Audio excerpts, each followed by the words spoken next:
Live. Hey everyone, welcome to Portfolio Reviews. I will be the reviewer, RT Bear. 35 years in this wacky comic book industry, working for both Marvel and DC for several issues, several books. Just a few. Just a few over the years. And as always, we have Taylor reading the chat. Say hi. Hi everybody, welcome. I'll be here to read the chat if you'd like to join the conversation. Yes, please do, and we encourage people to draw along while we are reviewing and ask questions. And the good thing is this is going to be a learning experience, hopefully, and questions are always good because you guys kind of guide me into things that I may not have seen, and I can answer questions as they come along. So not just things that I've thought about how to instruct you, but also things that you guys may want me to talk about. So it's all good. I encourage the chat and I encourage questions. So please do so. Ask and you shall receive. This is going to be an uplifting, inspirational, live portfolio review, and I'm not going to talk smack. We'll see. Wait a minute. That's not true. Hi, Title and Level 3 who just joined us. Title, Level 3. My peeps. We got Cornelius Warp.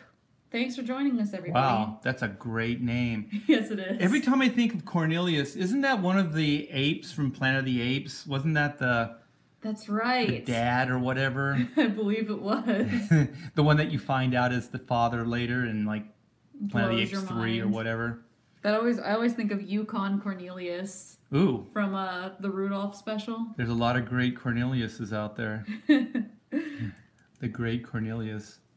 Okay, so we got our introductions out of the way. This is gonna get nasty. No, it's gonna be nice. Oh, according to Cornelius, he was originally Guido Warp, and you reviewed a portfolio of his in the past. Oh, cool.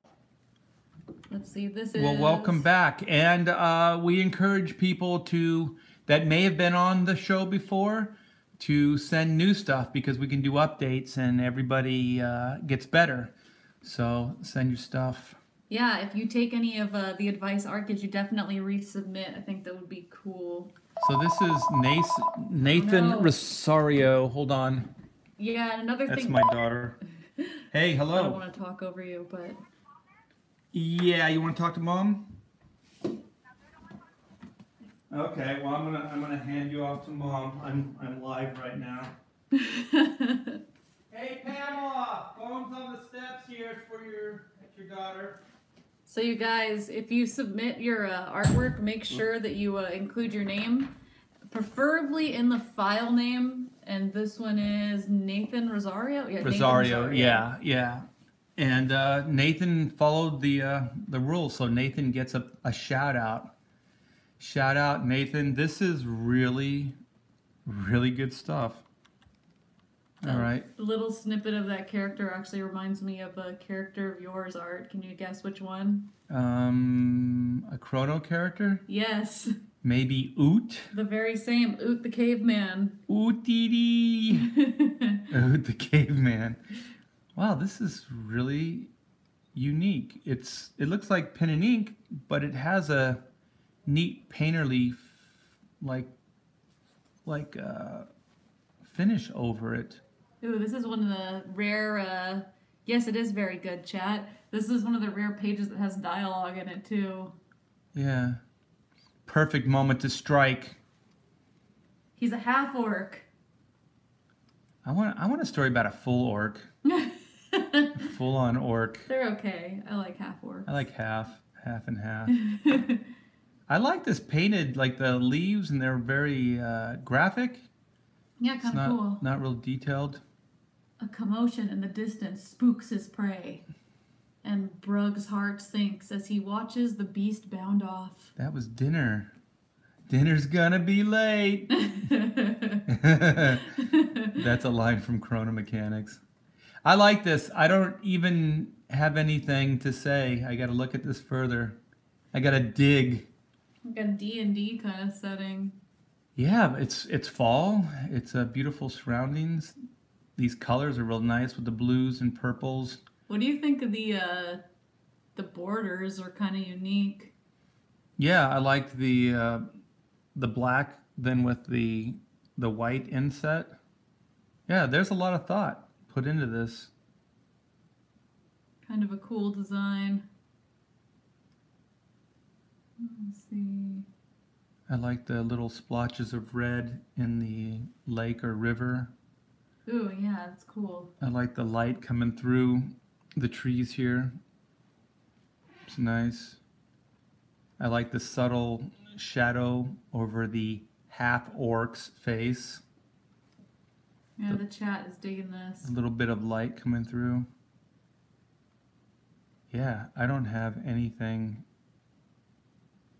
to say. Is there like traditional pencil on that face? It looks like there's some scribbling here, yeah. Yeah, this is a good high-res file. Make sure you guys, the higher res, the better, I think, when it comes to these. You know what it looks like? It looks like he didn't clean up his original pencils, and then Oh, yeah. it looks like digitally he just drew over the pencils themselves. Yeah, there's some like structure lines, huh? I don't know if you Yeah, guys there's can even see stuff over here. It looks like the only panel. Well, I don't know. It's neat how he's got the ink lines for the hair, and then he mimicked it with the color. So like brush strokes. Yeah. And they just simplified this one. It's really nice. Having to dig deep for this one, says title. Yeah, I am. Because also it's very stylistic. So I don't see anything structurally wrong or compositionally bad about it. It all looks pretty darn professional. Yeah, this is not going to be easy. Whoa. Violence. Well, he still did his job. That poor hook horn. Yeah, you gotta eat. I think this last panel's overkill. We get the point, man. Oh. Did he make it? The first cut is the deepest. That's what we were gonna call this episode. The first cut is a killer. He takes his shot. Okay. I'm seeing a couple. This is really, really nitpicky, though. I think I know what you're going to say. Size? It does not matter. No, what were you going to say? I was going to say the motion blur and the blur in the background. Because the background starts to blur, it looks like on this page, but almost every background is a blur on this page. Yeah. Might be a little overused. What were you going to say, though? Like this guy with the spear and then him throwing it, they're about the same size. Mm-hmm. The character in the panel. And then on this page, there's a similar move, and he might be trying to tie them together somehow because there's kind of these two moves that are back to back. And then there's these two moves that are back to back. So it may be conscious, like a stylistic thing, mm-hmm. But usually you want to vary the shots a little bit more. Go big or small with the size. I could see that. But other than that, I don't see anything. Oh. Yeah, and I don't know, this might be a little overdone, the background. It might be better simple. And I don't know, he didn't draw the eyes. That's kind of weird. Yeah. I didn't notice that till you zoomed in. I don't know if you guys can see it, but Here, I can zoom it bigger. Yeah. Bethany says the spear looks a little out of proportion. Yeah, this is a little awkward. Is that spear looks different than the spear that goes through him, actually, now that you mention it. The one that's going through him looks like it's got a blade, maybe. It looked kind of flat, I thought, when I first looked at it. I thought there was a blade on it, but I guess there isn't. Yeah. Some of the inking is definitely not, it's not my cup of tea. And sometimes I like things that are a little not as connected, like where muscle kind of will fade here and then there won't be a connection and then it will pick up again there. I think that would help. The shadow's a little, I think, a little too heavy. It looks a little too recessed. And this one's a little bit better, but I would probably, hey, I'm in Photoshop. I can do stuff. I forgot. I like the hair. The body hair is pretty cool. Yeah, the drawing for the most part and everything's pretty darn good. Let me find the actual gray color here. If you guys want to see some of Art's like ink work on kind of a similar body type to this character, you guys should totally check out Savage Hawkman. I think you did a killer job on that, and it's kind of a similar body type.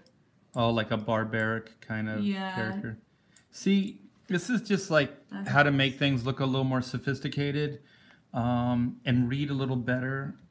On this other one, I think I would maybe thin this out a little bit here. Let's see how we can do this. I think it helps. It looks less like structure-y, ropey now that it's broken up. Yeah, sometimes connecting things too much is bad. So sometimes you want to either diminish or don't connect things. Like this is one of, and this is a stylistic thing it's Nathan, is, we actually had a name I almost forgot. So many times. It's been a while. So many times we don't have names. But if you diminish some of these lines, it looks a little bit, it becomes hard, it becomes easier to read and less heavy and congested. Title has kind of a good observation. He says, I think the bicep on the right arm in the first panel looks as if the bicep is for a hand with a thumb pointed forward. Like the hand looks like it's in the wrong kind of position. His right? Yeah, his hand does look really twisted for that arm. I don't know. I'm trying to see. Yeah, what it is yeah, I was moving my way over. I'm very is it logic? Very organized based in my thinking. No wrist, says sketch therapy. That might be. Yeah, it's supposed to be foreshortened, but it is turned a little bit too much, and the hand is a little awkward. It's weird because it looks like he photo-refed a lot of stuff, and this could have been a simple fix. I was thinking it looked a little fat, but yeah, I think this thing is really, really off. I'm not going to take the whole spear. I should have done this in layers.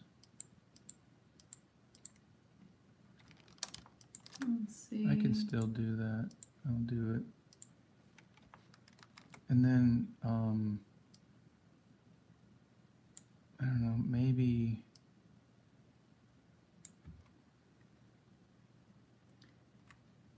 I think the line weights too are so heavy throughout the hand. It's kind of hard to read because everything reads as being prioritized. I don't know. It really is awkward, the fist. For some reason, instinctively, I wanna do it like this, and then possibly, yeah. I don't think there's any real fixing it, but I believe you guys are right. It's in the wrist, and I think this is one thing that we do early on when we're starting is like this forearm isn't really coming forward. It's slightly coming forward, but not as much Here's the as hat. as to connect with this hand. So there's two things happening. There's this forearm that's kind of going more in this direction, and then there's the hand that's kind of coming more at you, and they're just not coexisting very well. So I think also, let me see here. Ooh, that was pretty large, actually. Yeah. Well, because I think he was trying to move it forward. So I don't know if you did this. Let's just say, let me lock this down, and let's just say that I like this, which I'm not 100%, but you can still maybe do the spear in this direction. Sketch says, portfolio reviewing is tough. You gotta be honest because the artist wants to get better and going soft doesn't help, but I recognize this guy is good. I can't fox it, but I would like to hear Art's thoughts. Or fix it, but I'd like to hear Art's thoughts. A lot of people in the chat are basically saying that this guy is really good. You gotta kind of nitpick to give him any sort of real advice, which I agree with. Yeah, and you guys help. I mean, chiming in like you did, it kind of forces me to see, like I think I play nice, so I just kind of nitpick like eyes and stuff, and then I get to the hard stuff, so I think I try to ease into it. That's a big improvement right there, though, I think. I think it still reads as he's about to throw it, too. Yeah, but you guys were right with the wrist. There needs to be, there's more work there than I can do in the time that I have, and I'm not sure how interesting or it would be if I was to take all the time to do that. So I don't know, maybe, you know, if it was more like that, and try to connect this a little bit more, grab some color there. I'm trying to keep it somewhat to where you guys can understand it. Is this big enough? Should I make this bigger so you can see where I'm at? I think you're good. You guys have a pretty good view. I'm looking at what you guys are looking at, so it looks pretty good. Yeah, so maybe as an overall beat here, or way to strengthen that up.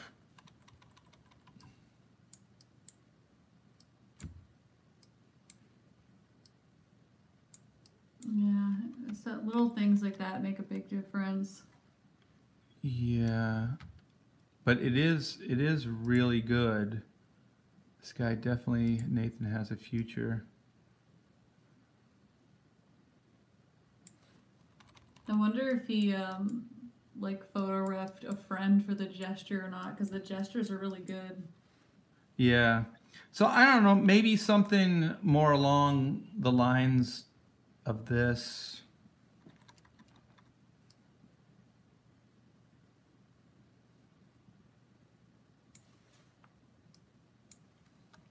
Elizabeth says, wanted to say hi, I'm watching and lurking, but I don't know how active I'll participate today. As long as you're watching, lurking, and what is it? Ringing the bell. Like, subscribe, and hit the bell for notifications. Yeah.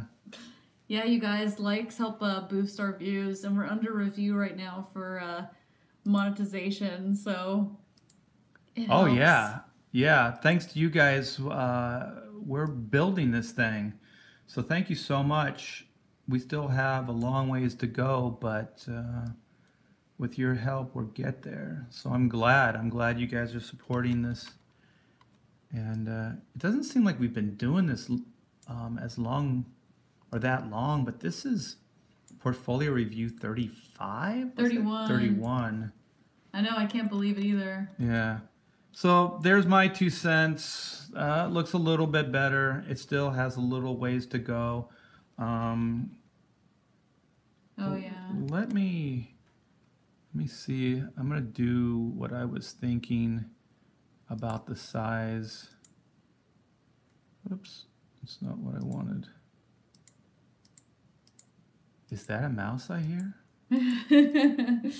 Clickety clack. I like when people in the chat write click, like the way other people write aesthetic, where it's all like separate letters. Yeah. I don't mind. I'm pretty proficient at this, so it's like when people say, "Oh, why don't you ink digitally, or why don't you do X, Y, Z?" And I'm like, because I'm incredibly fast at the way I do it. If I was to use another tool, it would just take me so many years just to become really fast at it. Yeah, what's the point? There's no point for me. At this point, since I'm already an old man, just take it to the grave, right? Just follow it through. All right, let's see if I can make this thing from the mouse to the grave. From the that'll be my autobiography. That'd be a good tattoo. From the mouse to the grave. Some Walt Disney's life as well. Ooh, let's break the panel. I don't know if I ever told you this, but when I was like in elementary school, and I did like as a kid, you're like, I'm gonna make my first comic. For some reason, I was like, what if I break the panel in every single panel? And it looked absolutely horrible. Yeah, it gets crazy. And it's like, oh, that's why they don't do that. It doesn't make any sense. I don't know. You guys can see the dynamics working here, even though, I mean, he doesn't look like stylistically he breaks panels. But you can still crop some of this. Well, you can't but you get the idea, and this kind of frames it in here. All this motion brings you right over to here.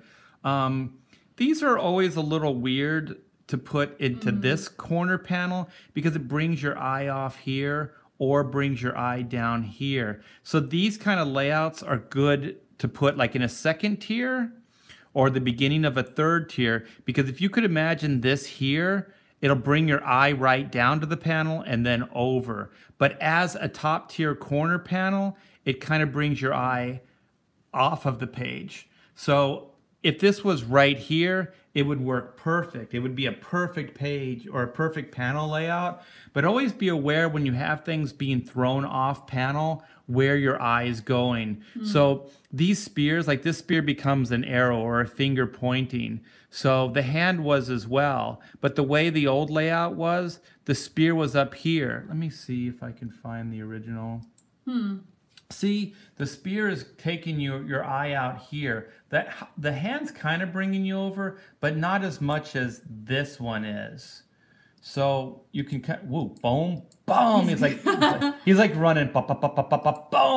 In Chuck. Mortal V says, I just got here. Is that John Malin killing something? Killing Malin. Man, it's the if John killing Malin Phil. looks like that. Whoa. You may have revealed then nothing too much. Okay, so that's that for that tier. My 2 cents. This is a great panel. Is there a general? It makes me sad. Go ahead. Is there a general rule when it comes to like things breaking panels? There's no rules, only right. No, I think. Because that looks pretty cool. Yeah, I think if it works, it works. But some people, stylistically, they don't break panels.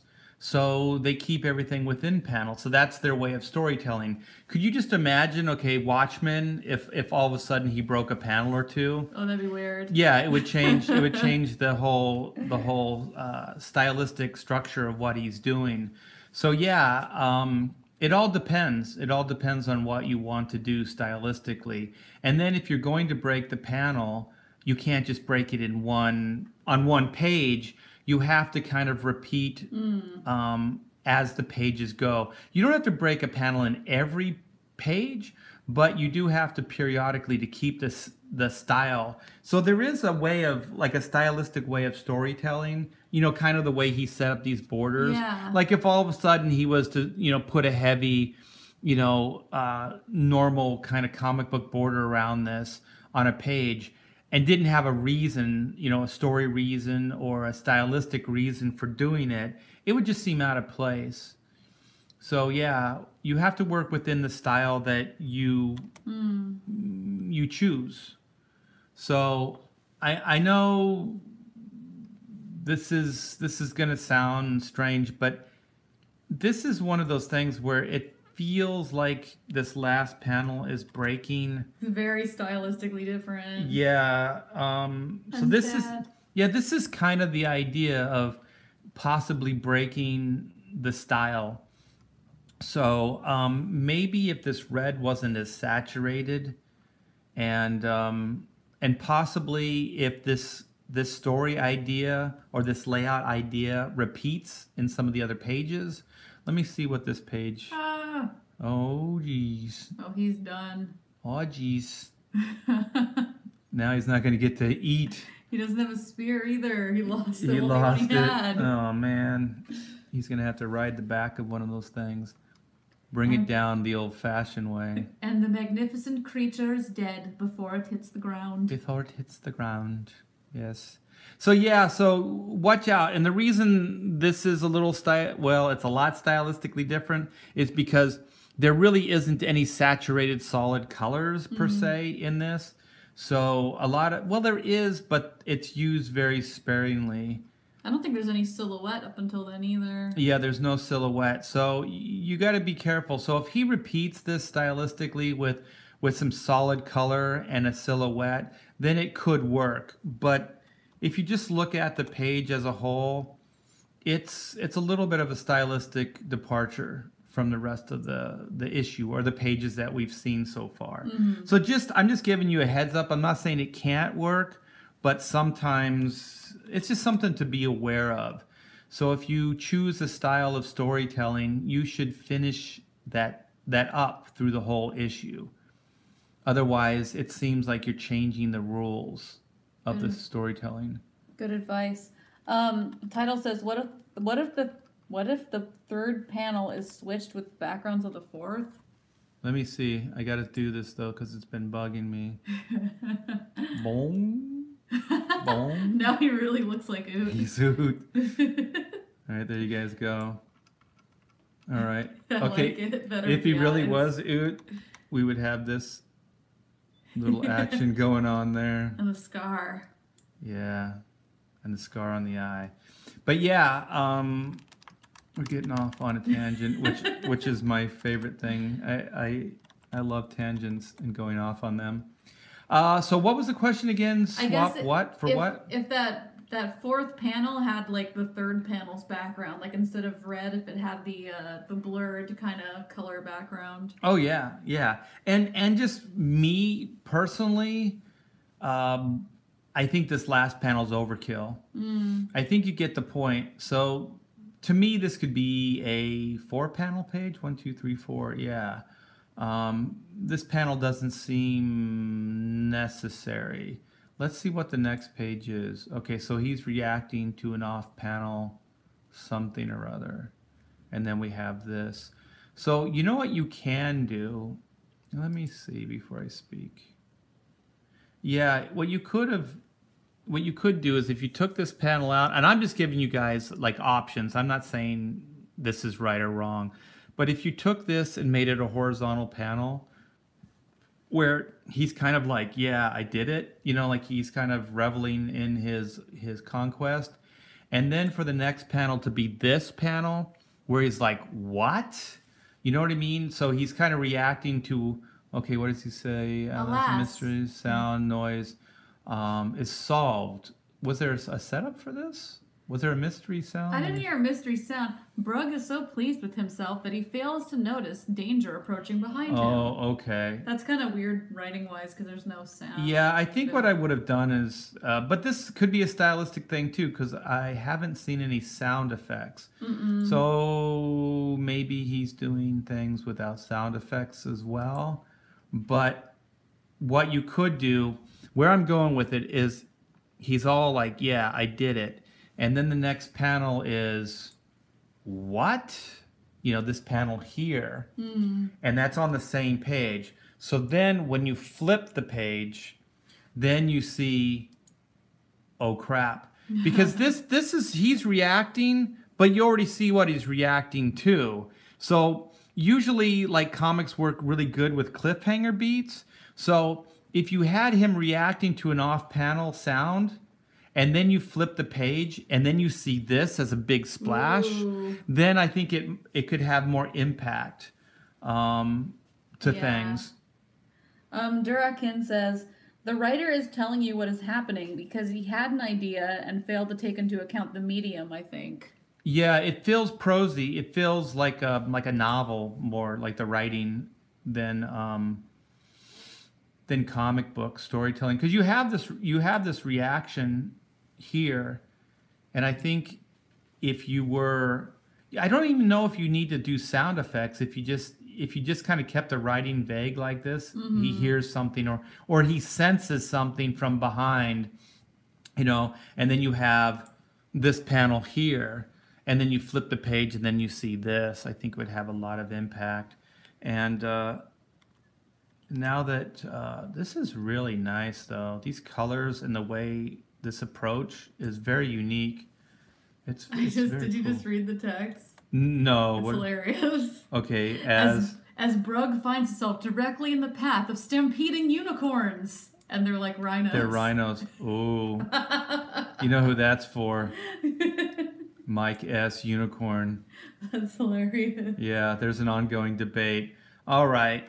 This could be a stylistic thing, but I'm not sure. Let's go back. No, that hand looks normal. Oh. There's no hands in the first. So, yeah, that hand looks... It's a little big, but... For him, ooh, that's a big one. Yeah, this is you guys nailed it. I think there's a wrist and hand proportional problem with Nathan. But look at this foreshortening on this Very arm. good. My gosh, that's amazing. This back. Yeah, it's pretty cool. This is drawn really well. Yeah.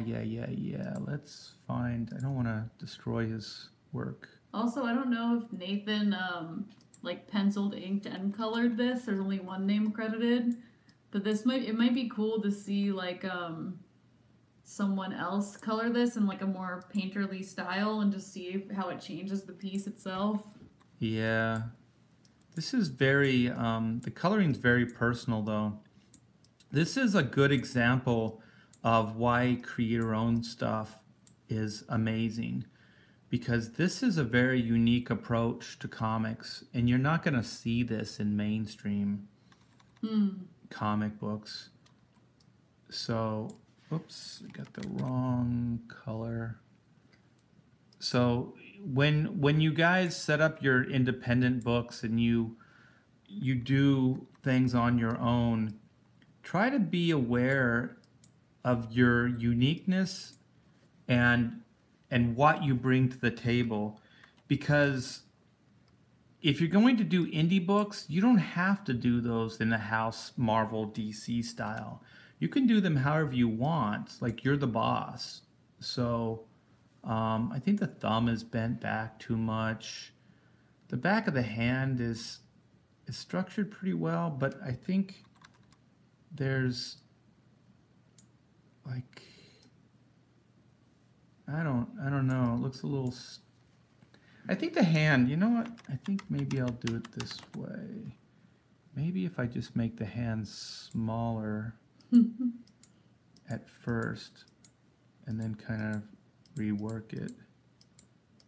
He has a slight problem with foreshortening, says Sketch. On some things, but that part's excellent. On that arm, my gosh, that's pretty amazing. I agree. Mortal V says Mike Miller is getting triggered. If you guys don't know, the story is that Mike, I believe it is that Mike, I believe the story goes that Mike, he thinks that rhinos are unicorns and that somehow, gosh, I don't know, it's biblical that he believes that, okay, that unicorns, I don't know if he believes it. I think it's written that unicorns are mentioned in the Bible. Yeah, and I think that, so basically that rhinos are what they're citing as unicorns in the Bible. Yeah, I think that's Mike's argument. You guys can correct me if I'm wrong. Rhinos are unicorns, that's right, says Draken. Yeah. I mean, It's fun. I don't know. Will we ever really know? I hope someday. You'll have to meet the maker and ask him. The first thing he says is like, Mike was right. Oh. You get to ask one question. Was Mike right? Absolutely. Absolutely. You got it. That'd be so awesome. All this time, everybody's like, man, wouldn't it be cool if unicorns existed? And they're like, they're real. All right. I don't know. I think some of this is maybe one of the things I was talking about too. Like if you dislocate some of these, because maybe the knuckles were connecting too much to that helped, yeah. The fingers, and maybe some prioritizing line weights. Maybe I think the fingers are too thick.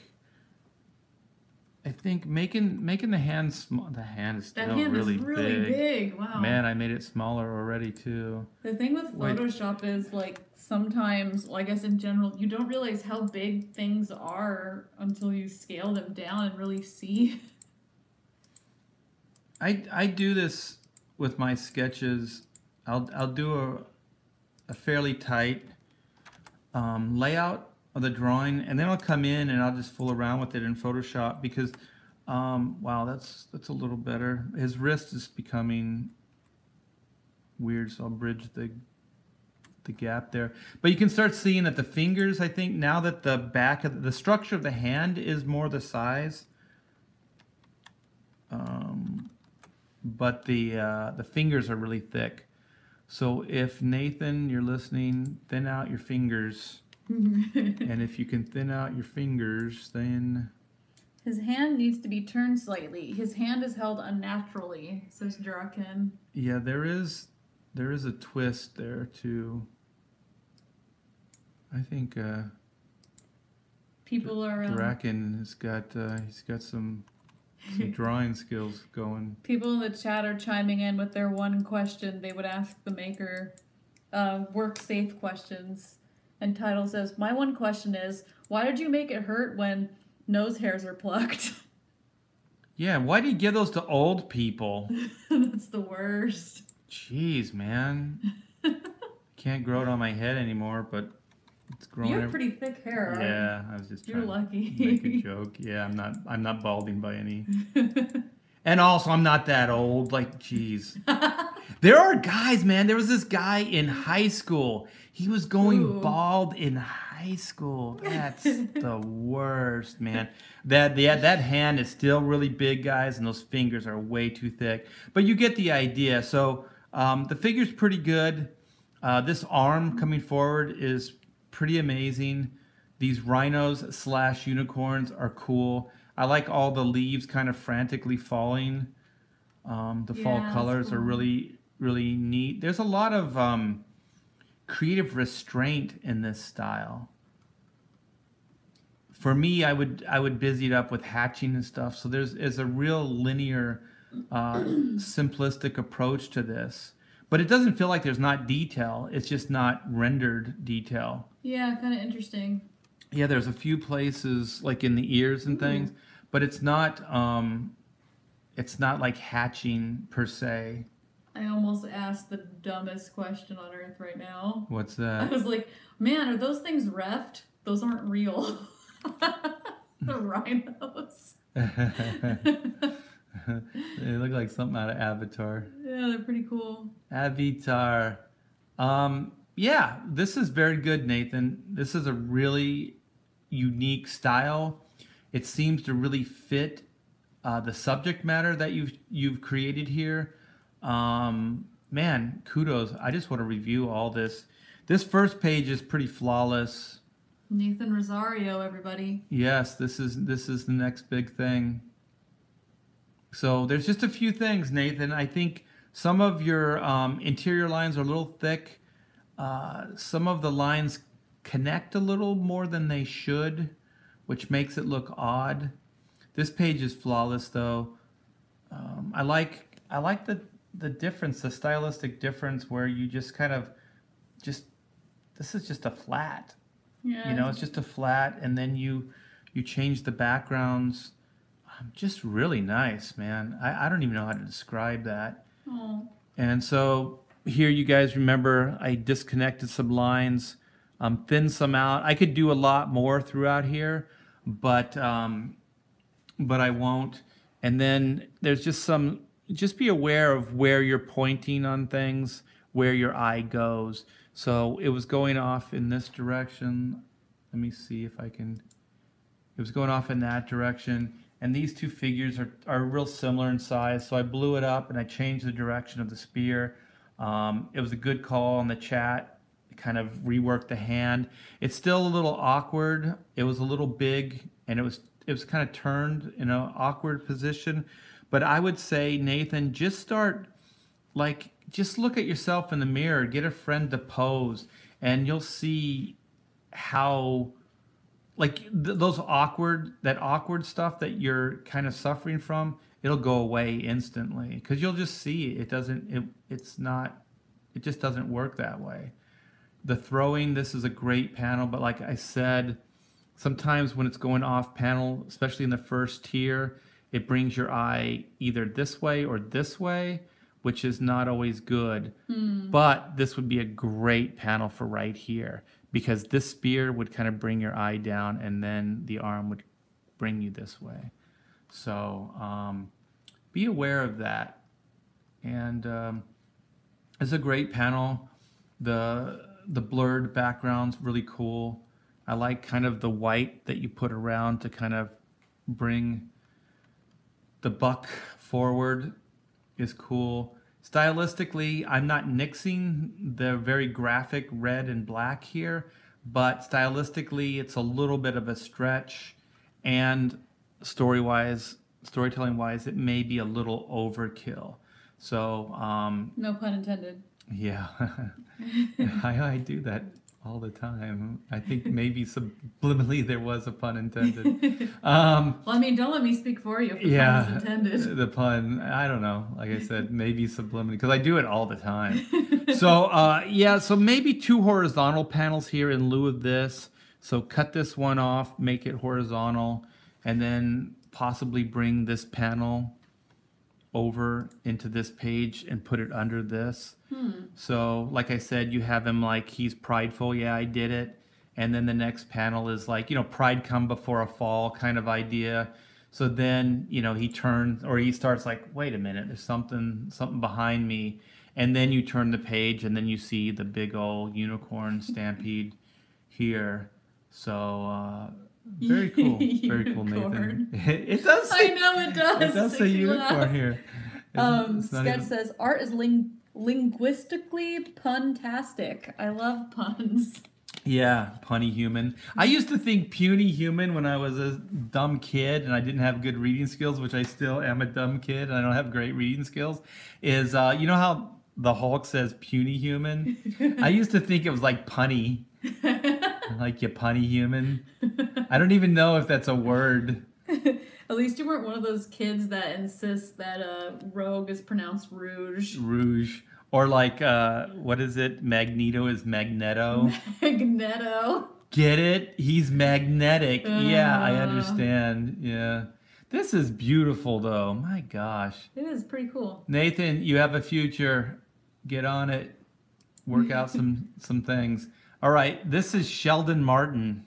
Okay, we had to darken these a little bit because they were a little light, but it looks like you guys can see. Yeah, this is Sheldon Martin, page 2. So we have, I'm going to blow this up a little bit. Yeah. There we go. That's better. So we have a long horizontal establishing, and then we go to panel 2. That's a weird hook to use for that. It's got like 2 little claws on it. Very effective, though. That thing would, it does drop, so I guess it... Okay, so then we have a forklift. It looked very primitive, and then there's a forklift. That's funny. Yeah, it's got there's like it looks like Castle Grayskull, but then they're using like forklifts and stuff. Yeah. It's a spy story? It kind of looks like it's becoming a spy story. Okay, so we have the establishing shot. It's the Swiss Alps. And so we have, okay, all right. This is where maybe I'm not gonna uplift and be inspirational.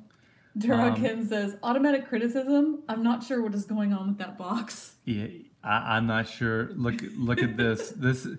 This Sorry. Yeah, this reeks of like I don't want to do reference on an airplane. Like, how dare you? You need to support me. I didn't know it was an airplane until you said something. I'm not trying to be mean. I forget this person's name. I'm not trying this to be is Sheldon. Mean. I didn't realize Sheldon Martin. That I didn't even read this. Okay, so all right, you guys, here we go. Keep your eye on the bouncing ball.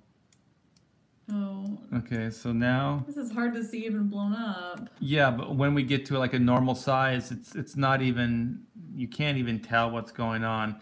So right off the bat, never underestimate your establishing shots. Obviously, they're in some kind of, I don't know, snow-covered mountains maybe. And the chat is very confused about that first panel. Yeah, there's two weird shapes that are in the background. So even color, Sheldon, I'm sorry to say, is not going to save your sorry arse here. Ooh, getting spicy. I'm getting spicy. I gotta make good on the promise. This is when you're gonna be kind and gentle. Yeah, but I always set it up like I'm gonna be kind and gentle, but then I'm not. Ooh, switcheroo. Yeah, you gotta keep it interesting, man. When you zig, I zag. Ooh. When Nathan zigs, Sheldon zags. Okay, Nathan, I'm gonna expose your airplane. Let's do this. Oh yeah. No hiding that anymore. All right, I should have done, okay, I gotta do this first. And then I'm gonna duplicate the layer. I'm learning slowly.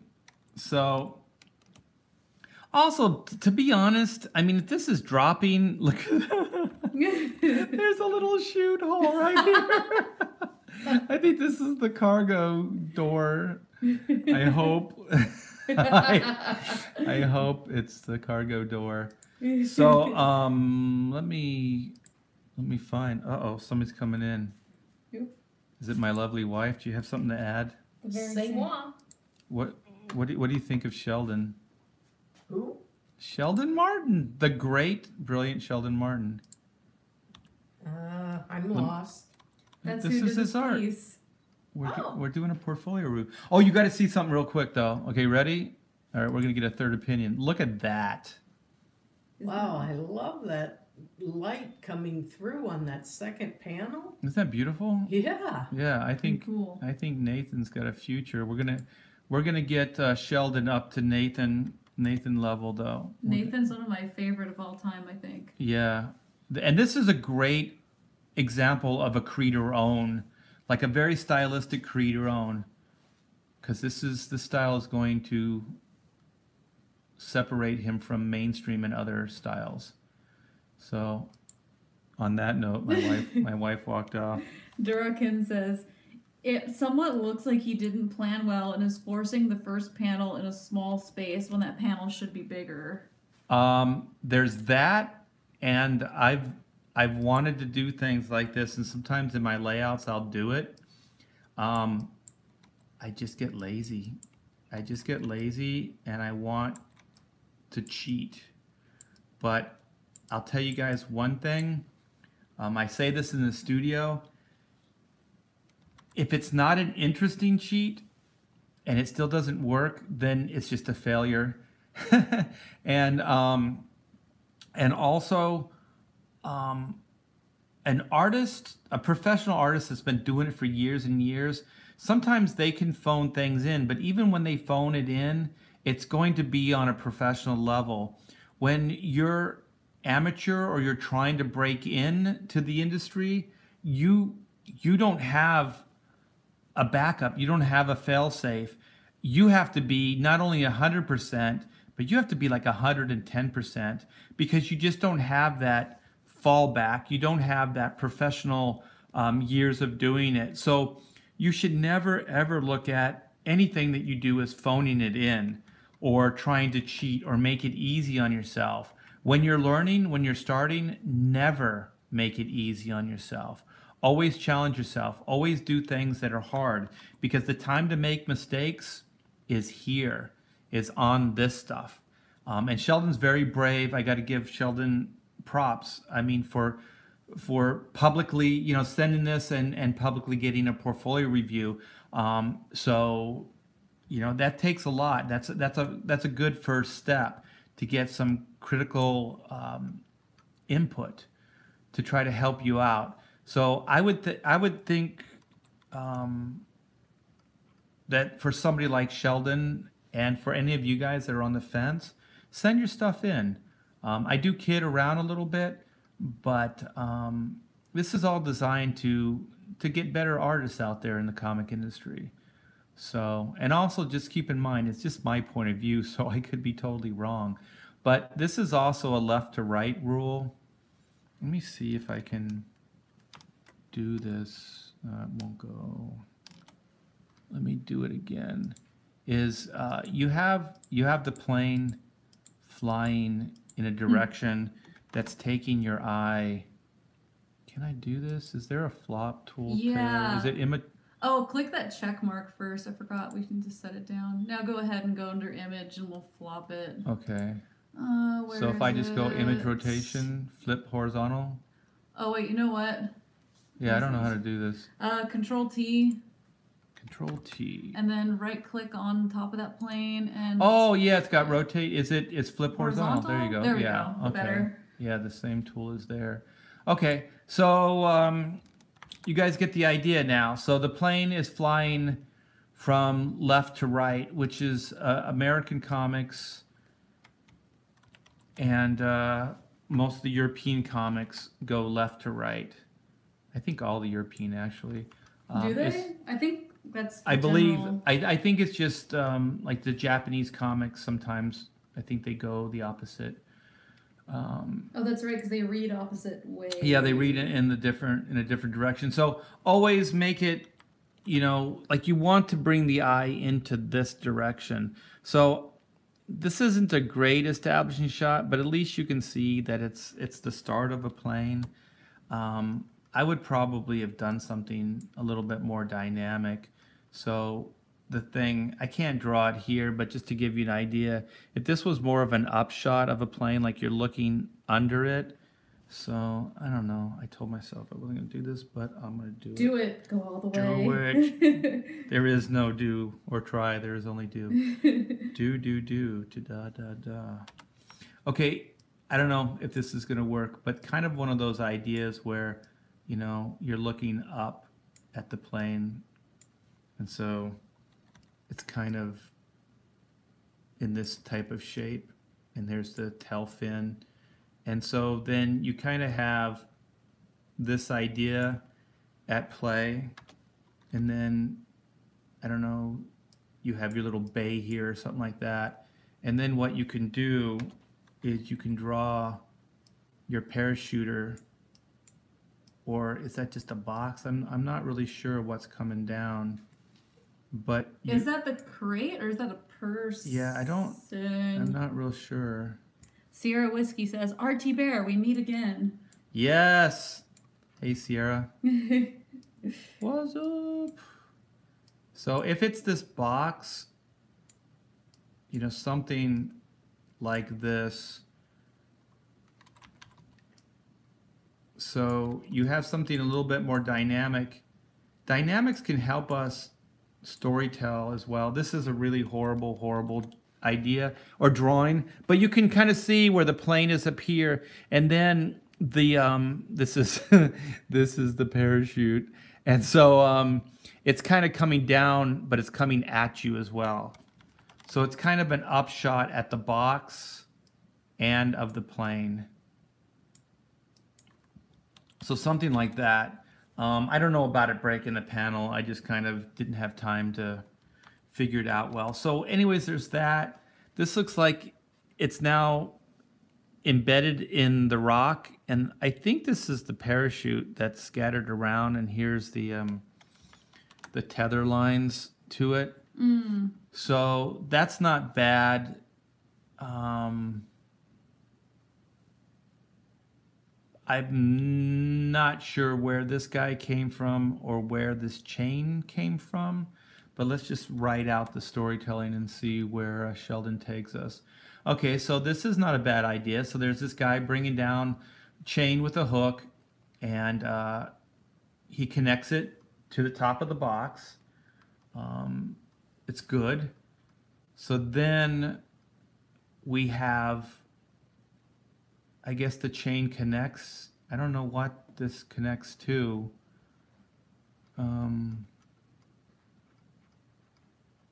So are they bringing it up? Maybe it's on some kind of pulley or something. That's what it looks. That's what I'm reading from this. Yeah, what I would have done, Sheldon, is I would have brought like some kind of crane out, some kind of structure,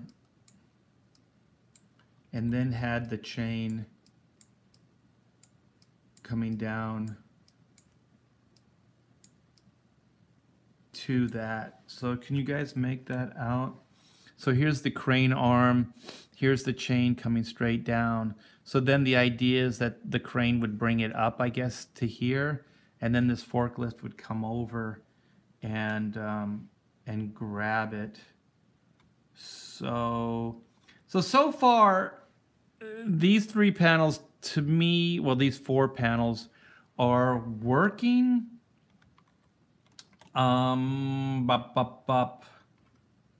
This was page 2, right? Yeah. Does it say? Yeah. No, it's page 11, issue 2. Oh, okay. So there's one thing that's bugging me about this page, and you don't really, Sheldon, you don't establish this little guy that's doing all this stuff. So, and then you kind of have him pull back here real far, and you have him pull back here, and then you have all these guys really small here. I think what this needs is it needs an establishing shot of that guy. You need to see him in a better shot.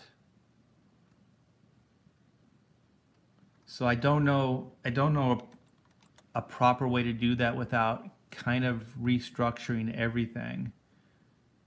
Because I don't know, what I was thinking is if you had him kind of in the foreground here, and then you had like his arm maybe up, and then he's holding the crane, whatever, I guess, like pieces or something like that, the claw of it. Do you think the size is like playing in as a big factor of readability, or do you think just the gesturally is the main problem? If you had to diagnose one part of that panel. It's not the panel themselves that's the problem.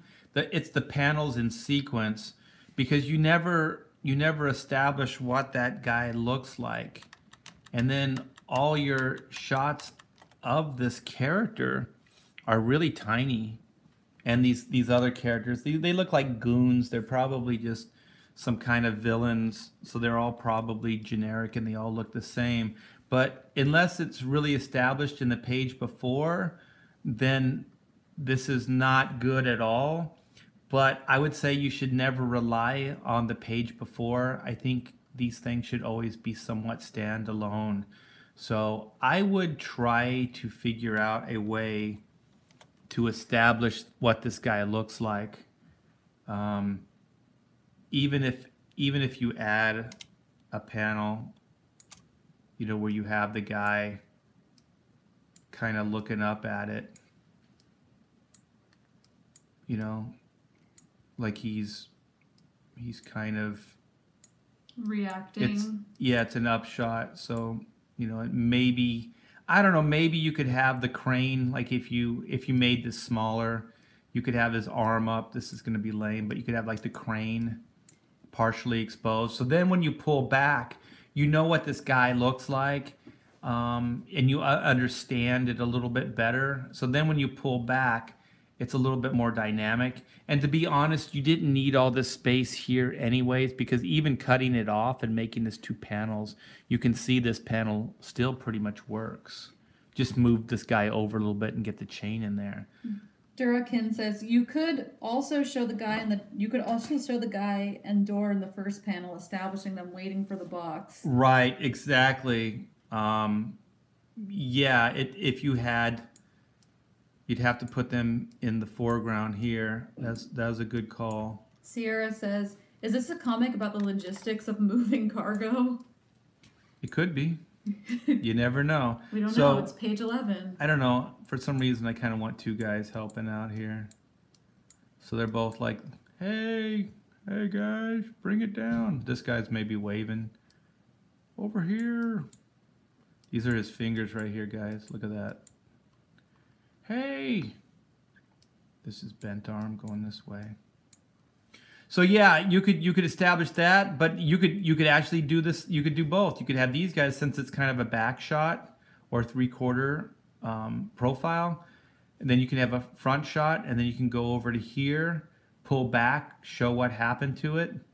It landed, and then they hook it up. You got a crane bringing it up, and then this is where this crazy train just goes right off the rails. I'm sorry, Sheldon. I was with you up to this point. I have no idea where this castle comes from, unless it's really established previous, but it's still really... The computer agrees. The computer says, yes, I agree. So, do you have any speculation in the chat or Taylor? Not really. I don't know if it's kind of hard to read, and I know that this is a page 11. As far as the story goes, I don't know if anything could have happened prior to this. Let's see what's in the box.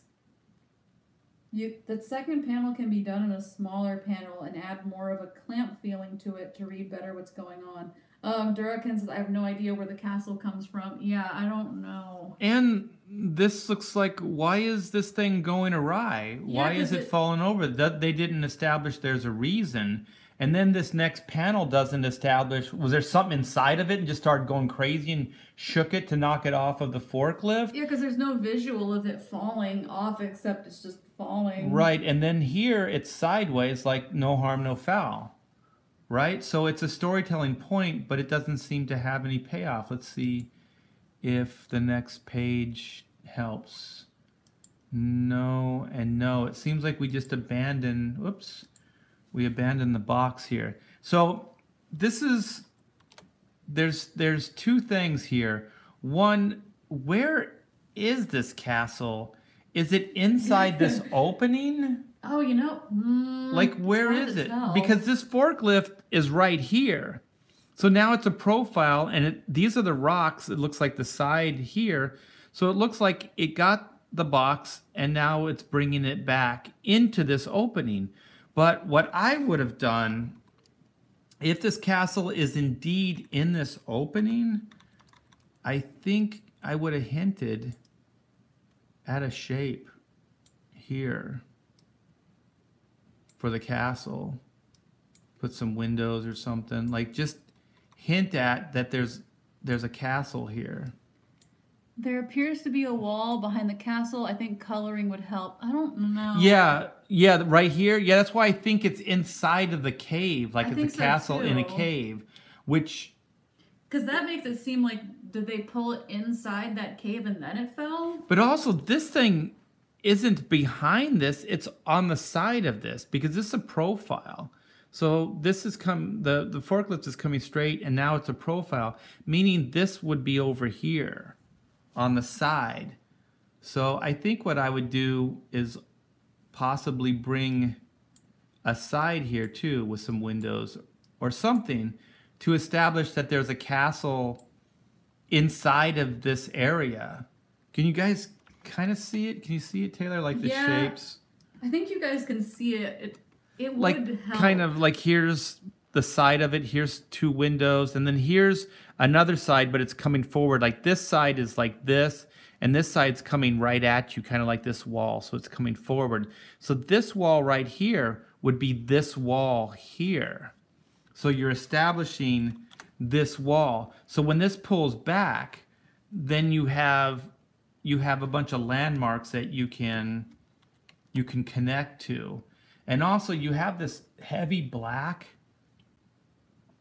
He's missing, the chat says he's missing a beat or 2 there. And Bethany says, okay, so the castle is inside the cave and they're pulling the box up into it. I think so. Yeah, I think that's what's happening too. But what I would do, I'm trying to use a gray because these are in pencils, and if I use a black, it might be too overpowering. Whoops. Well, let's fill this in. So a shadow possibly behind this castle or whatever it is could help. So you're saying it's in shadow because you established that it's dark in there. It's not light. So even bring some blacks down here. So you have that. And also what I would do, give me a red. Give me a red. We need to make a little like icon of that pops up. I think they're just collecting it and moving it to the city. And then Bethany says, is there an explanation for the crash? Well, yeah, there's not. That's what I'm yeah. I'm entertaining at this point. I would just put this thing straight up and down on this forklift.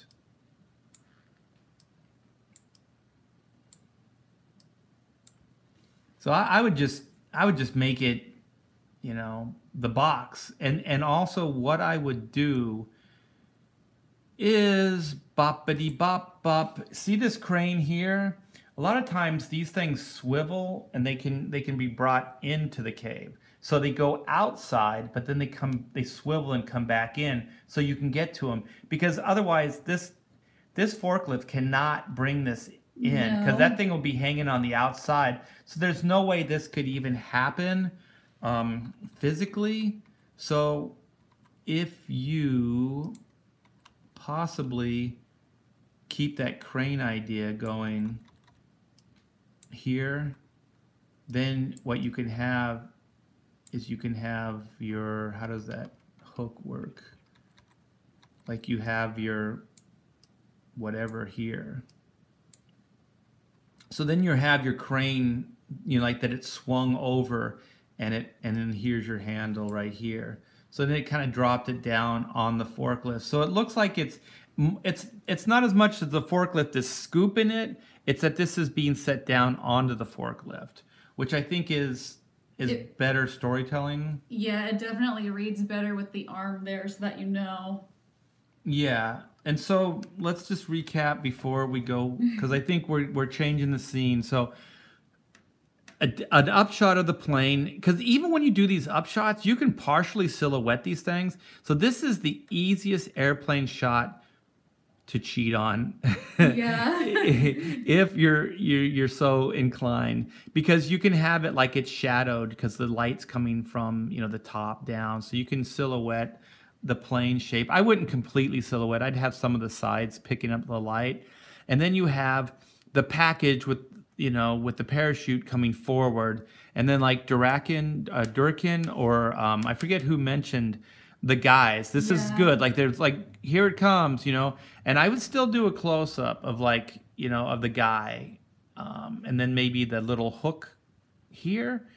Then we pull back. We show that the box has landed, the parachute's around it, and that this guy's coming down with the hook. We hook it, then we show what the hook is attached to. So we're kind of reverse storytelling. So we bring it from the hook, which is cool, and then we reveal what the hook connects to, which is a crane arm, and now we have a forklift coming into view. Establish the city or this castle a little bit in the background. You don't have to do a lot of detail, just kind of keep it with silhouetted shapes, and then have the arm kind of rotate around and bring the box down onto the forklift. It follows the action through, I think, more clearly. Yeah, it adds a panel to it, but I don't think it's overly convoluted or feels like there's too much going on. Because another thing, this is kind of one of those procedural panels, so you can do many panels. So they're like almost beat for beat. You know, it's being dropped. He's like, bring it over here, or I'm coming for it, or whatever. So then, we establish it. He has the crane. It hooks.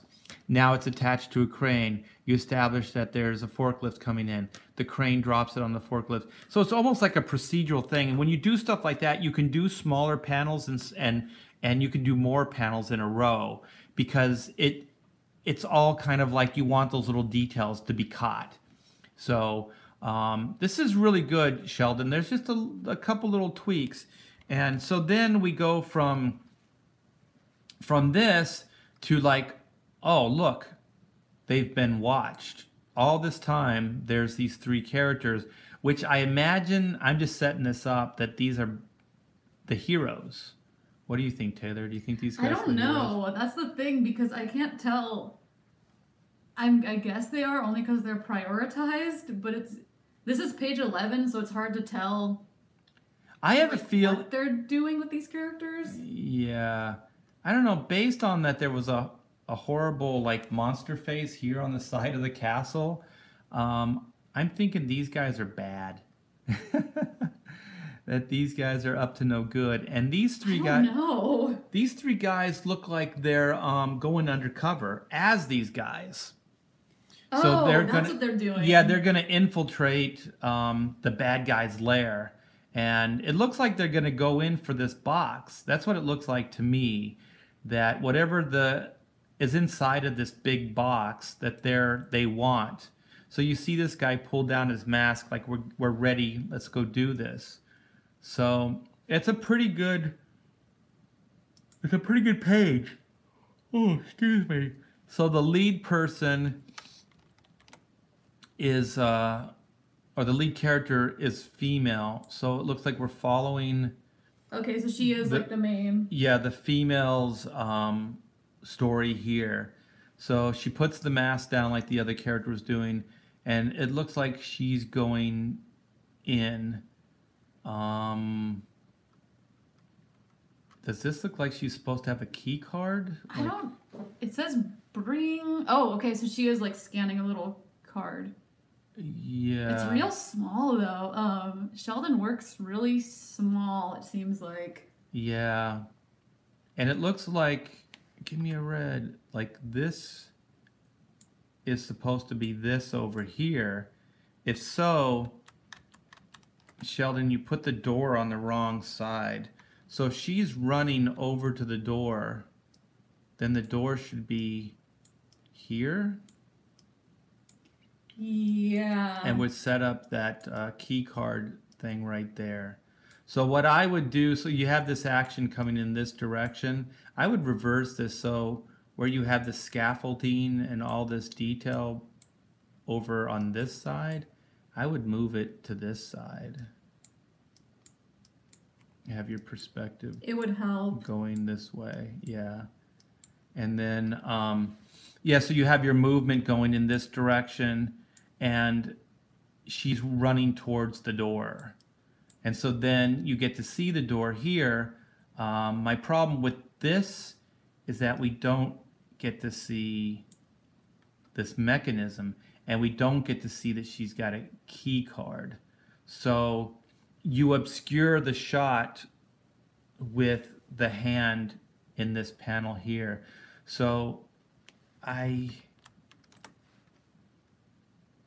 yeah, this is one of those. These are very like doom doom doom doom like beats. Like these are very kind of procedural beats. So they get a little tough. But I think what I would do is, there's two ways that I can think of doing this. Is that maybe you add a panel, and so this is like an extreme upshot. And so, like if you drew through the object, she would be over here. But you bring in an arm and a hand. So then you see this little square right here I'm drawing is the key card. So then you give it a beat, like she's running towards the door and she's like, it's a good thing I got the code, the key code or the key card. I wonder what the dialogue is now that you mention it. Yeah, so she's like, yeah, I got the key card. And so then the next panel isn't bad, but you still, what you can do, I think it's best because you need to show the door Bethany again. brought up a good thing. In the first panel, your change helped because she said, before you made the change, we aren't sure which door she was going to. Oh, yeah, there's a door on the side here, too, yeah. So it definitely would help. Yeah, I think directness is better. Either that or take this door out, because it gets a little confusing for the reader. So what I want to do is I want to do like a profile shot of him or her scanning the key card. See, there's the key card. And then here would be the door mechanism here. And then I guess it has a knob on it or something here. So it's more of like a profile of the character coming in. Let me refine this a little bit. Of her coming in and using the key card. The only reason I don't like this shot is because we don't show the door again. And you see kind of this mechanism in a profile.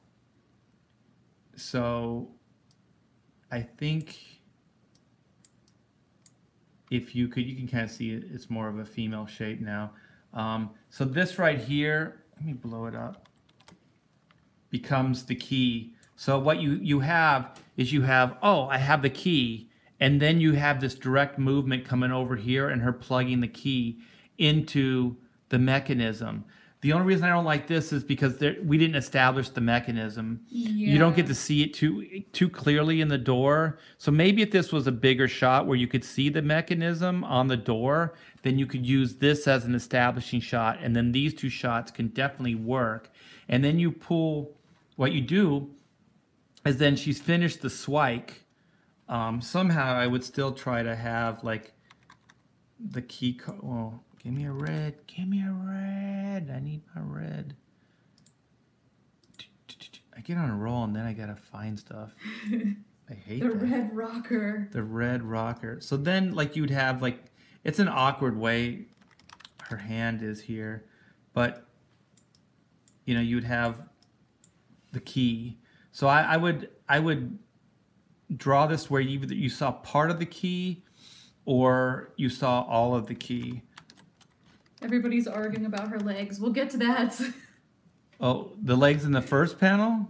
Is that the only shot we see of her Oh, maybe. I don't know. I kind of always go in order. Do you know if Sheldon is a writer too? This might not be his fault because this seems like a lot of writer errors to me. Well, I mean, this is a separate thing. You can't judge somebody's writing by their artwork. Yeah, unless the writer is specifically saying obscure her hand. Yeah, and I don't see the point of that if you're going to elaborate on a panel. Yeah, I don't know. That would be really weird. It could be, but yeah, it wouldn't really be good writing. And I think even as a penciler, as a storyteller, if you get stories like that, you guys, you still have to put logic to it. So you still have to think these things through. So sometimes the writer doesn't think all of the physical aspects of how to work out a problem or the logistics or the mechanics of it. So a lot of times that's still a visual beat, and that's still the visual artist's responsibility. So we have that. I'm gonna grab a layer just because this is getting confusing. So now it looks like we never see her. Oh, okay. So she's stepping in the door. So this is the door here. It's not a bad idea. There's a lot of do straight up and down storytelling here. I think what I would do. This is a lot of panels. Yeah, because it's procedural stuff. I think it kind of lends itself. So Sheldon's got that part of it right, where you kind of have a lot of things, like, grab the key card, or find the door, grab the key card, put the key card in the slot, like that type of stuff, open the door, look up, that type of stuff. Okay, so somebody's probably speaking to her or something, maybe a communicator or... Yeah. I guess there's spy stuff or like undercover stuff is paced like that. Yeah, it's paced like that, exactly. Probably not going to be a lot of dialogue from that character. So I think to make this more interesting is I would move the door back. This is the doorway back. Let me finish my line. So here's the doorway. And now that I have layers, I can use my eraser tool. Always draw through objects, guys. So then you kind of have this shot here, and then you would have your ceiling wall division. That makes a big difference, by the way, already. Right here. Yeah, it's a little too extreme, but you guys get the idea. I guess sometimes I get a little too literal. But yeah, so she'd come in, she's looking up. It's not bad. Usually these things don't work because she's kind of, the eyes going in this direction. But for some reason, it's working for me. People are still analyzing the last panel. Oh, the last... That says, Durokin thinks, it looks to me like she has a bracelet that is being scanned and unlocking the door, but that makes little sense, given she's sneaking afterwards. Oh, is that what she's... I thought she... But, I don't know. It's hard to tell. Oh, maybe. But still, okay, let's back up. Let's entertain your logic here. So what I would still do right here is I would do a cool, like she's looking up at her wrist, because you still need to see the mechanism.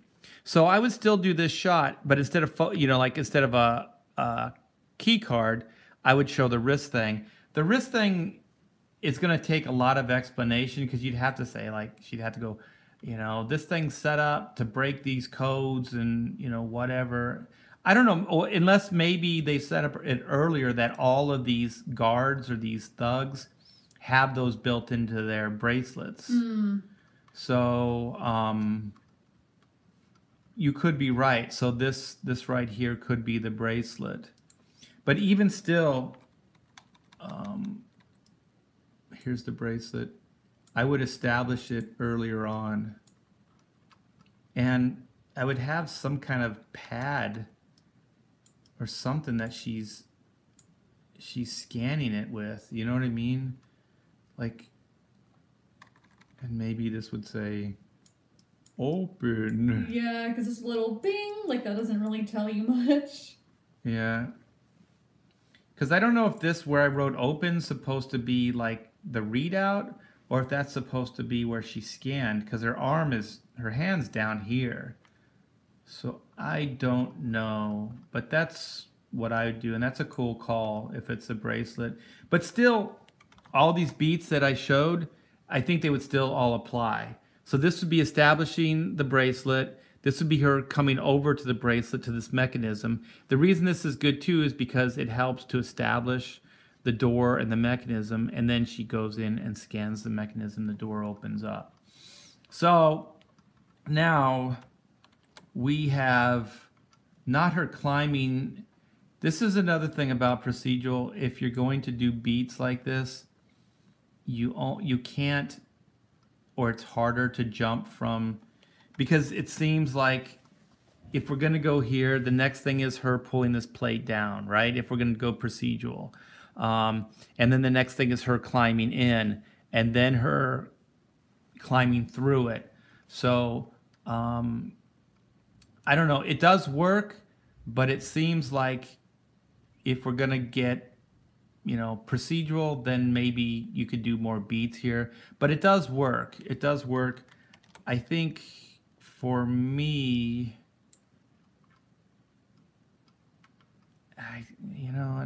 I don't know. How do you feel about this, Taylor? That maybe have 2 panels here. Let me separate this. So then you have this panel like you do. Let me make something up real quick. See if I can do this.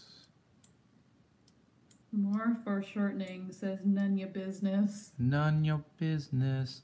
Where you could have something like this, and then you have her body kind of coming in. That foot's really big. Okay, let's go here. Boom, boom, foot over, leg coming down, and foot here. Somebody in the chat says he missed the classic drop down scene, so this would definitely fix that. Yeah, so there's a reason why things like that are kind of a trope, because they're kind of needed. Yeah, so let me reverse engineer this. So then we have the opening, something like this. This is why you always lay out. You can get all these little problems taken care of. So yeah, I would have her kind of, I hope you guys can see that. So these are her legs, her foot, her other leg here, and this is the opening of where she's going right here. Oops, I'm on the wrong tool. So this is the opening right here. So this right here would be the ceiling and the ceiling. So you're kind of looking up at what she's doing here. So then this would be the wall here. So ceiling, ceiling, opening, and then wall.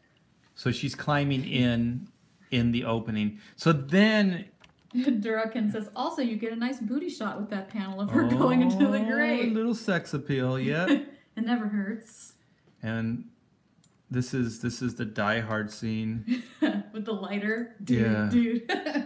Come to California. The weather's nice.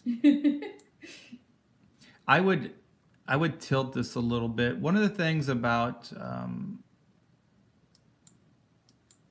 don't know, something going on with comics is you can always kind of skew the camera.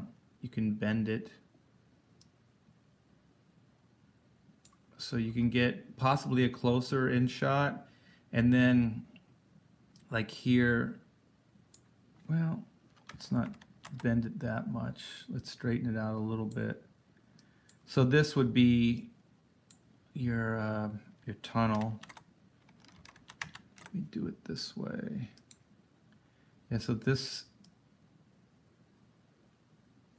is your back. And so then here's your top, and then you can bring, I guess, the side over here somewhere. So let me get this and clean it up a little bit so you can see.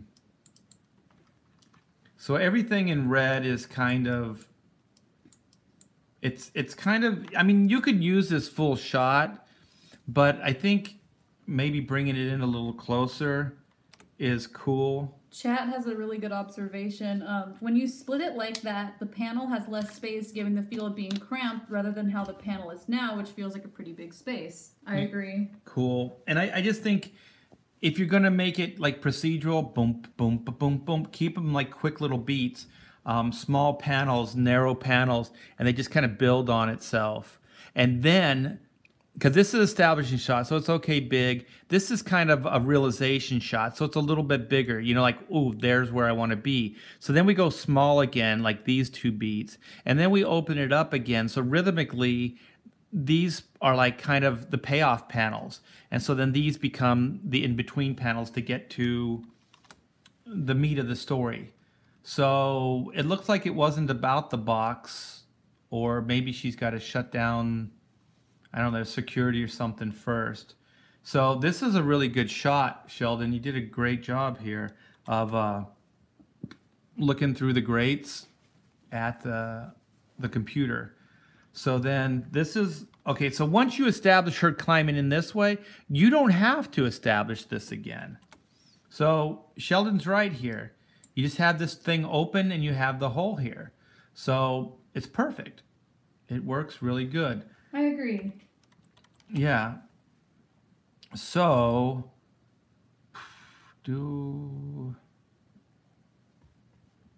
yeah, I for some reason, I want this shot to be a little bit more dynamic, this last panel, but all this tech stuff is really nicely drawn. So I like it. One of the problems, Sheldon, that I see is that possibly dialogue will go right in here. Balloon. It seems like the natural place. Because I mean, you could put one here, but it would have to be pretty small. So your storytelling is your openings right over here. So sometimes that becomes problematic with balloons. So I don't really have a solution for that right now, but balloons are one thing that you need to think of, and maybe there's no dialogue in this panel, and that there's no dialogue in this is perfect. Or if she just says one thing, you know, you can put that right here. You know, it's not quite the way, either the proper way to do it, or you could put it right here to where you can still see part of the opening there. It would help. Yeah. So there's ways around it, but this is really nice. This is a good panel. So she's got her laptop there. She's got a couple of them. She's tapping in. So then the alarm goes off. Okay. Which I'm assuming there's going to be an actual sound effect. These don't look like they're complete. Yeah. This face, real similar. So I know this is kind of comedic, where it's just kind of the head and things, but it's not really dynamic. So since she's got the goggles and it's really the only way you can see a reaction, is maybe bring in just the eye. So bring in the eye, make sure. What you could do too is sometimes you can fudge the shape of goggles and different things that are rigid, and you can kind of make them look expressive like eyebrows. I like that kind of stuff. Yeah, so you can kind of slightly taper. Chat says, I like the general art. Everything is at a flat angle though. Yeah, it's all very what do you call that? Stoic? I forget what they call that. It's very up and down. Yeah. Straight up and down. I think even mixing up the angle like you're implying here would be like a big departure from what it's normally been. Yeah. And it doesn't take much. Just a willingness to kind of push things a little bit. So, and then you can have your action lines. Spidey senses tingling. You know what? Now that I look at the eye, you have this comedic where she's kind of looking right at the reader, and I like that. Let's see if I can take this out. Draw a new eyeball. Get a new eyeball in here. The tech looks 90s-ish, says the chat. Yeah, a little bit. I kind of like that kind of tech, though. Retro. Like buttons and stuff as opposed to like screens. Yeah. She's got, I don't know if that's a laptop, but that's kind of high tech. Yeah. As far as all the other tech, it looks like. Okay. I can't, because I didn't, shoot. I didn't do this in layers early on, so I can't really clean this up too much. But, so just to recap on this page, we reverse this background. We put the door here, so she's running right to the door. Take that door out, this one right here. Take that out. And then this line right here would be this line here, so you just reverse it. So now she's coming in this way. We show her either show off her wristband with the codes or a code key. And so this is an up shot. This is a profile shot of her arm coming in, putting the code key or sliding the code key into the mechanism on the door. And then we have, like I said, it's either the bracelet. So this one, you know, she could be coming in with her wrist bent down, like she's getting ready to scan it. And then this one could be scanning. And then always the storytelling. I don't know if this is supposed to be a readout, have it say open or, you know, whatever, you know, jargon you want to put in there to establish that it's open. I'm not sure bring is enough, you know, just a sound, alarm sound. So maybe that in conjunction with a readout screen could work. So that's her wristband. Or like I said, if we're going to do the key card idea, just put a piece of the key card in her hand, like she just scanned it across. And so this is a good panel. Your instinct was right. But I would just make it kind of like I would skew the camera, tilt the camera this way, and then kind of have it an upshot and show the whatever that, what are these called? Just the cover for the air conditioning. Yeah. I don't know what you would The air conditioning call it. grating. Put it there, and then it's a little bit more dynamic. Once he gets the panels dynamic, it'll be so much better, says Bethany. Yeah. It seems like most of your critiques on this art are just about making this more dynamic in general. Yeah, and making the storytelling a little bit clearer. So it's not bad. It's a great start. But always keep practicing. Always work on getting better.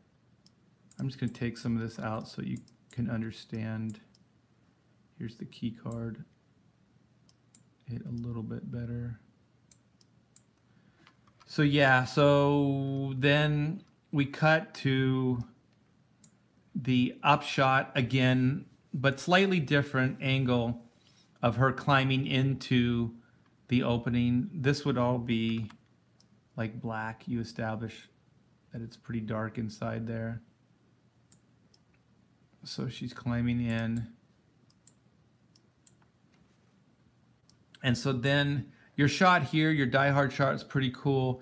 I would just maybe tilt it a little bit and then maybe blow it up a little bit, get a little closer in it. The one good thing about this shot too is you're establishing kind of what she looks like, her suit, her costume, everything, her mask. And so here, since you were obscuring a lot of her suit anyway, you don't really need all this other stuff. Just crop it in and show the, the face, part of the air conditioning duct, and her arm, and the arm frames in the panel. This is a great shot right there. It says everything you need for it to say. And then this is a great shot too, the follow-up. This is also, this shadow and this neck is really nicely drawn. All this is all well done, the way the shoulders and the head fits on the neck and the shoulders. It's really well done. So we have over here, we have our opening. She just dropped into the room, and now she's either wiretapping, or she's going to shut the system down, or she's going to steal some information or something. So we have that. This is very clear. It's a little... it's not real dynamic, but I really like it. I think it's one of the stronger panels. Yeah, it's a really strong panel. So not everything has to be super like angular and dynamic. And also maybe just now that we reevaluate it, it's also a lot of these things are angular and stuff. And maybe this is a good place for the eye to settle down, in a more stationary shot.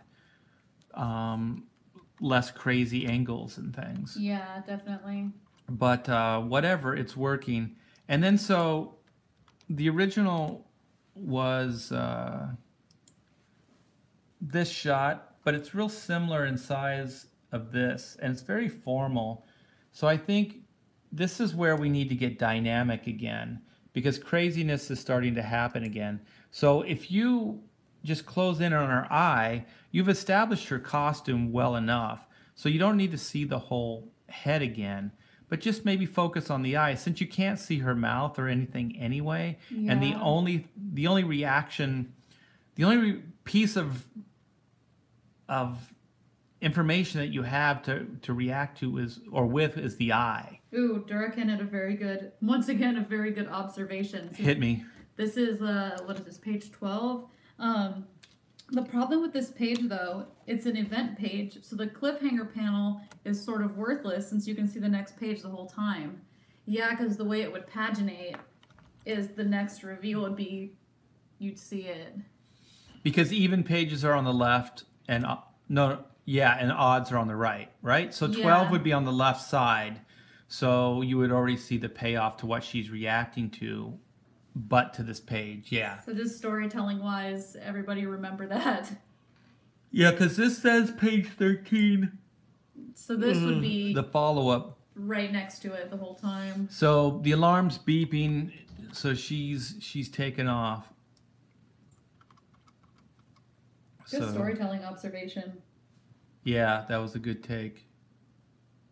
So this figure is not very good.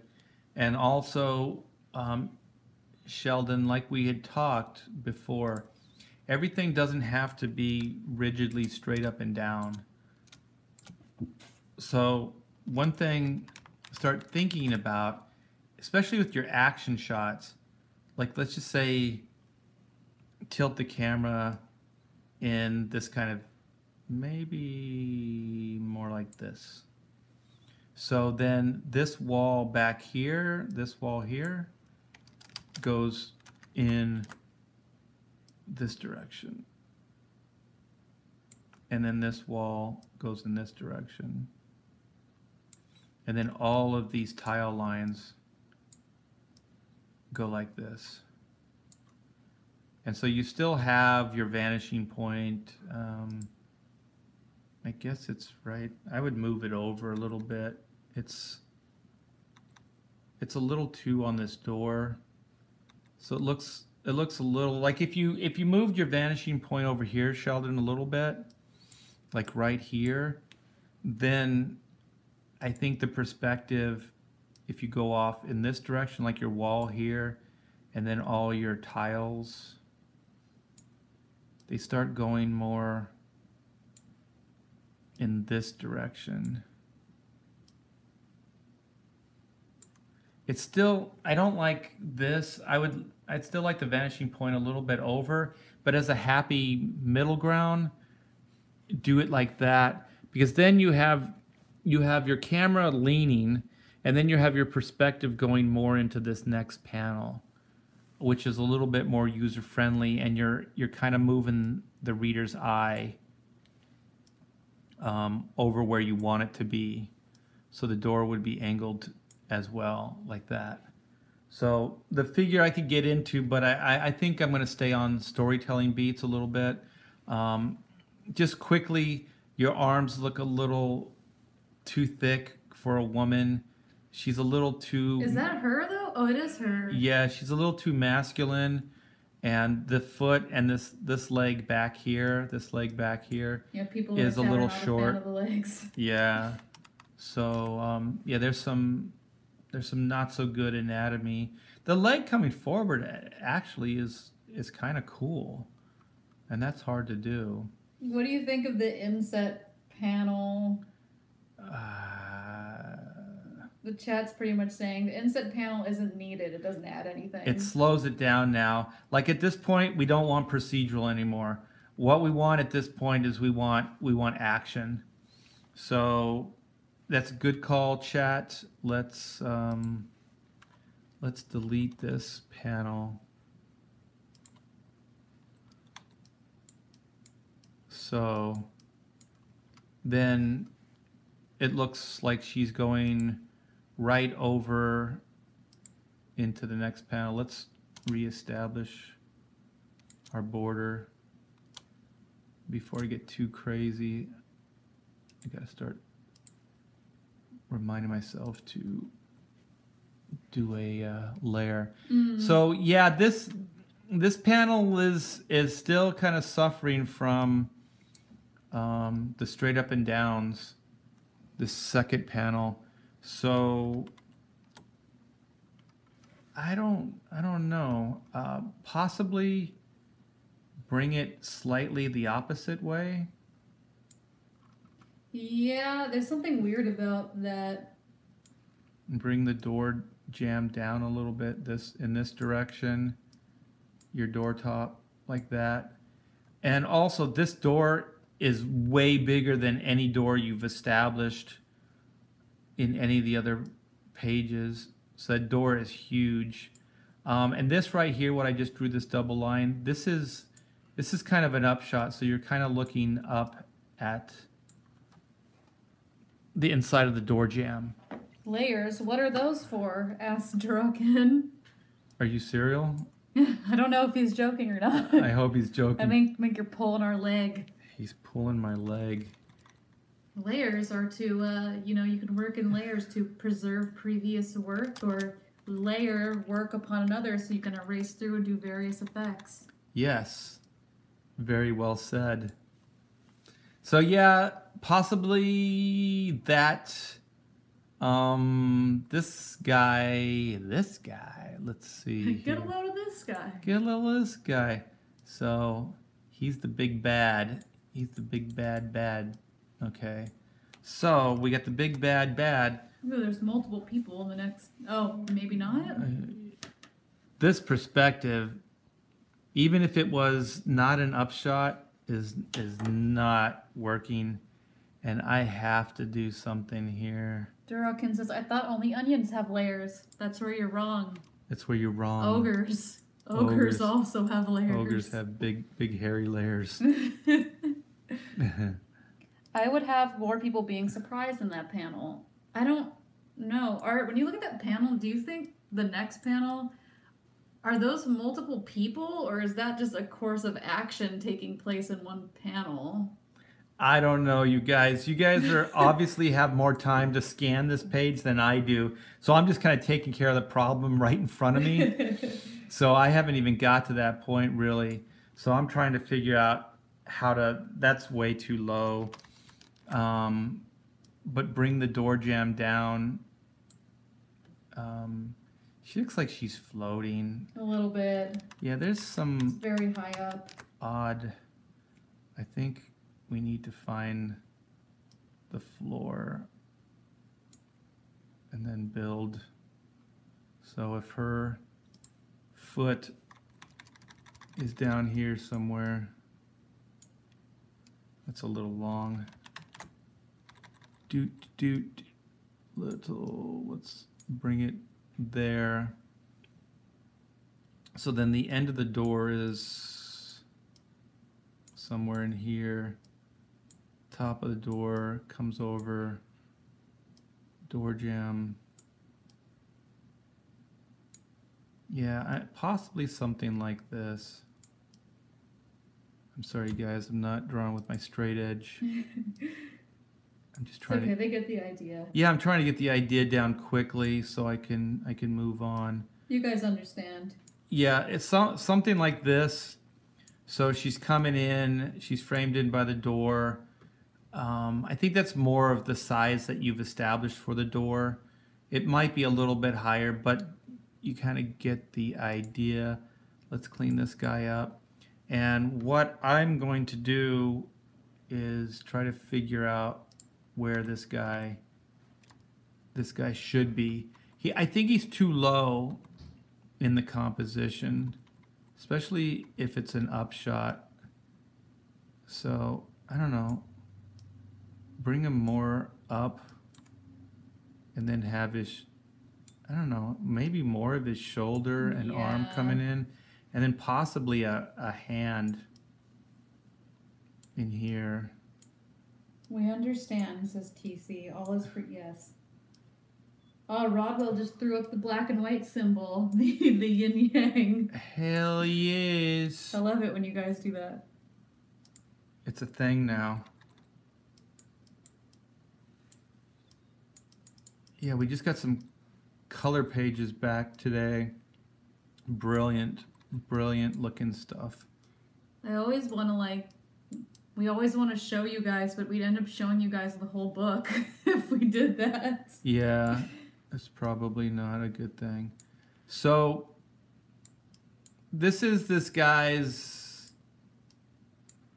hand. This is his shoulder, his arm, his bicep, and then this is his forearm coming up and his hand.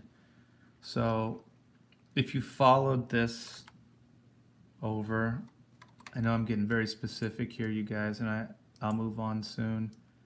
I'm on the wrong. Is the forearm in here somewhere? It's really long, but the forearm's coming back, and then this is the hand right here. So I think, and then his goggles would be right in here. So something like this would be my resolve for this.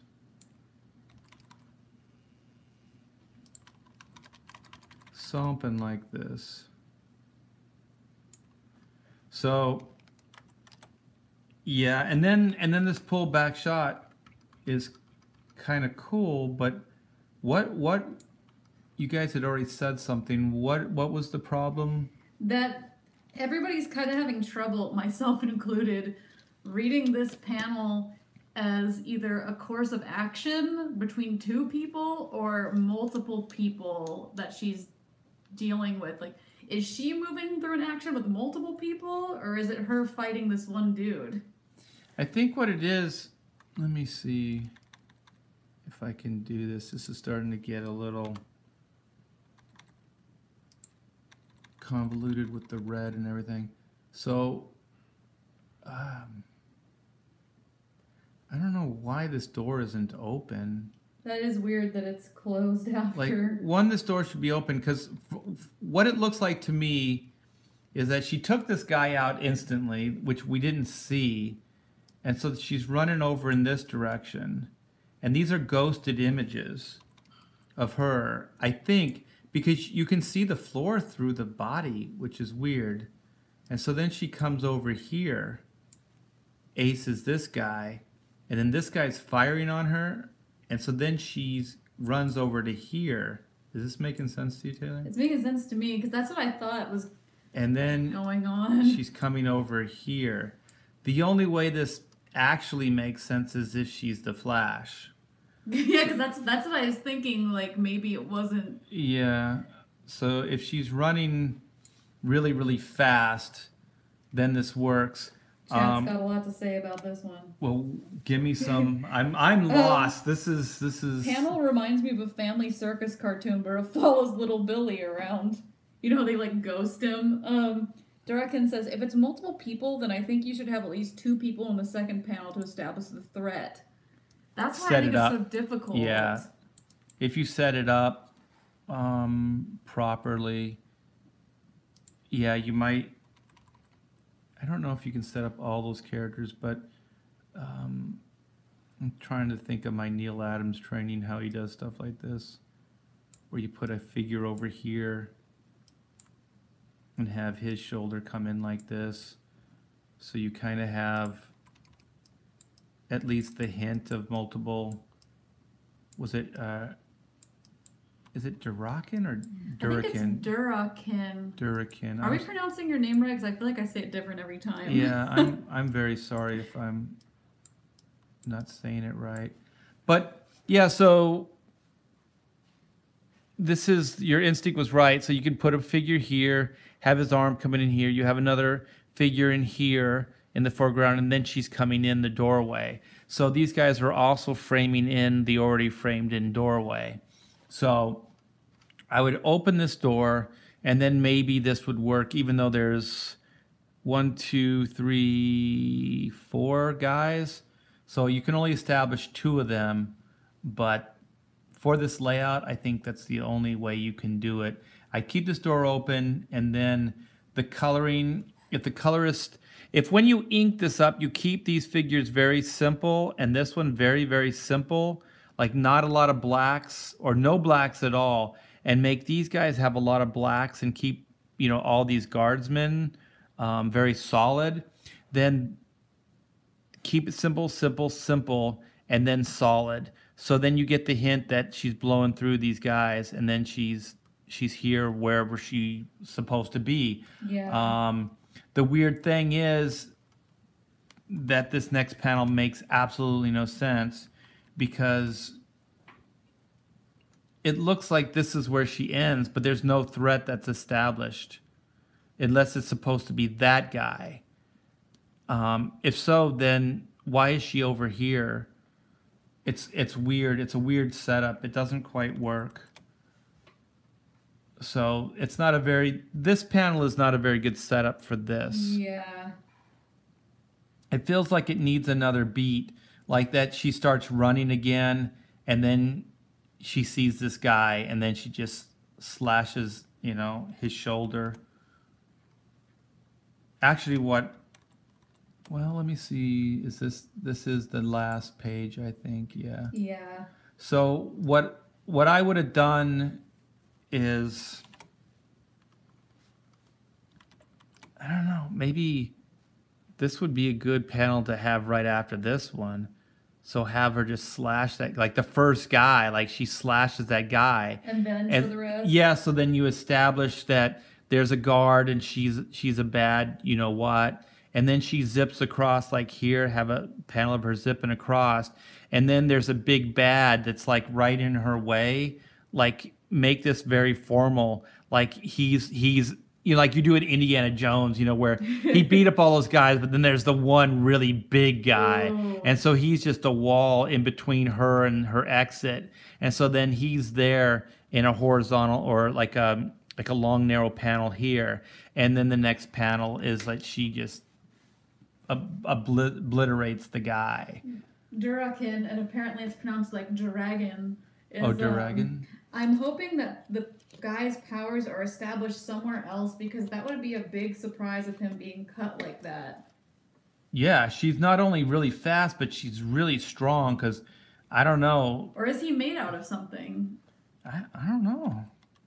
It's pretty gruesome. Yeah, if he's not like made out of like some kind of liquid stuff. I don't know.